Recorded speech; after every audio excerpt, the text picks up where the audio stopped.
ស្រឡាំងនាពេលរសៀលខ្ញុំបានអង្គុយនៅលើកានតូចមួយដែលកំពុងជីកាន់ផ្ទៃទឹកដ៏ធំល្វឹងល្វើយនៃបារាយទឹកថ្លាខ្យល់ត្រជាក់បក់មកបាំងកាយលាយឡំនឹងសំឡេងទឹកបោកបក់នឹងក្បាលកាណូតបង្កើតបានជាតន្ត្រីដ៏ពីរោះរណ្ដំធ្វើឲ្យចិត្តដែលធ្លាប់តែហត់នឿយប្រែជាស្ងប់សុខមកវិញក្រឡេកមើលទៅច្រាំងសាច់ដែលកាន់តែឆ្ងាយទៅ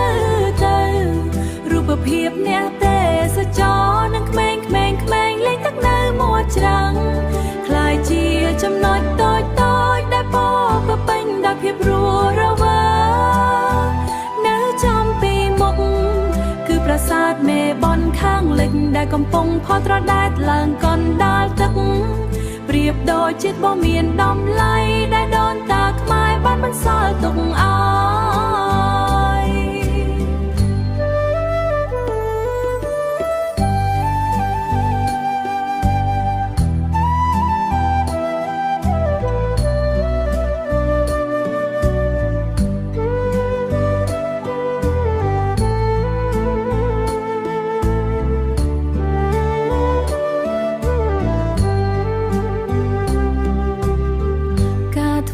ដំណើរលើផ្ទៃទឹកនេះមិនត្រឹមតែនាំខ្ញុំទៅកាន់ប្រាសាទបុរាណប៉ុណ្ណោះទេប៉ុន្តែវាហាក់ដូចជានាំអារម្មណ៍